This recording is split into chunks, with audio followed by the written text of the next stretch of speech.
Chapter 4, Web Walk. Jack grabbed Annie's hand. "Whatever you do, don't look up," he said to her. Annie looked up. "Ah!" she screamed. She started to leap off the ledge into the churning waters, but then another wave crashed wildly against the walls. Jack held Annie back. "Don't jump," he shouted. "You'll drown."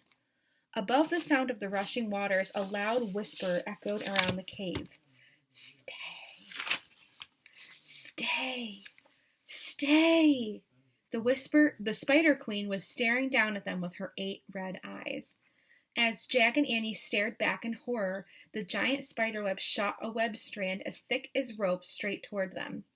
Jack and Annie ducked, and the strand stuck to the wall. "What is she doing?" cried Annie. "I don't know," said Jack. He and Annie looked back up at the Spider Queen. She crawled a few feet closer to the crack in the wall, and she stared down at them for a moment with her glowing eyes, then shot out another thick rope strand. "Watch out," shouted Jack. He and Annie ducked again. Thwack! The second web rope stuck to the ledge just a few feet away from them. "Oh no, look," said Annie. She pointed up at the cave ceiling. The monster spider was zigzagging between the 2 strands of her web, and she was headed straight toward them. Jack and Annie screamed and pressed themselves against the wall. "We have to leave," said Annie.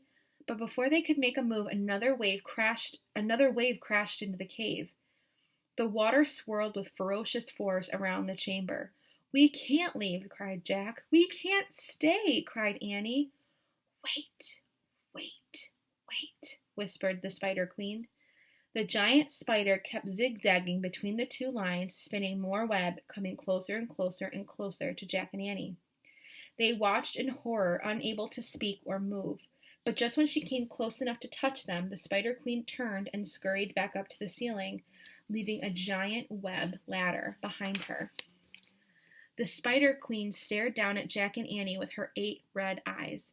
"Climb, climb, climb," she whispered from her spot on the ceiling. "I think she wants to help us," said Jack. "No, she wants to trap us," said Annie. The spider whispered again. "Climb, climb, climb." Something about her voice made Jack feel certain that the Spider Queen wanted to help. "She doesn't want to hurt us," he said. "She wants to help us escape. Besides, we don't really have any choice." The water was rising higher and higher over their ledge, and it was swirling above their ankles now. "We have to climb her web," said Jack. "I'll go first." He reached up and grabbed one of the spider ropes. It felt damp and sticky. He pulled himself onto the bottom strands of the web ladder. "Grab on," he shouted to Annie above the roar of the water. "We have to get to that crack in the ceiling."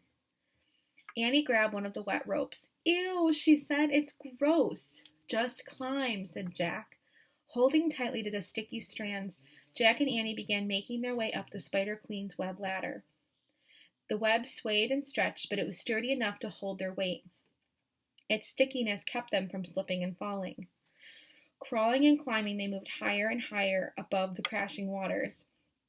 As they drew near the crack in the ceiling, Jack kept his eyes on the Spider Queen. She was watching them carefully.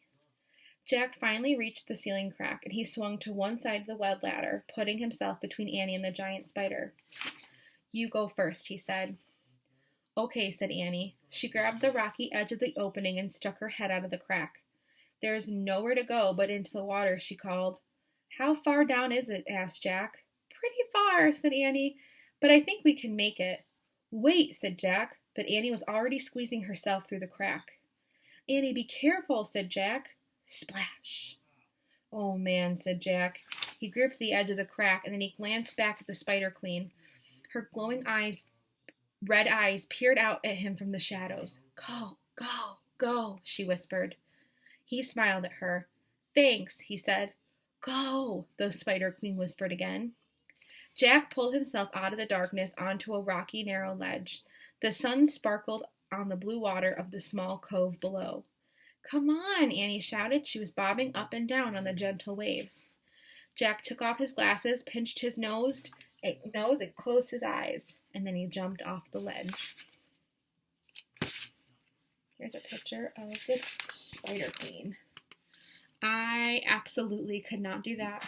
I do not like spiders. Mm-mm.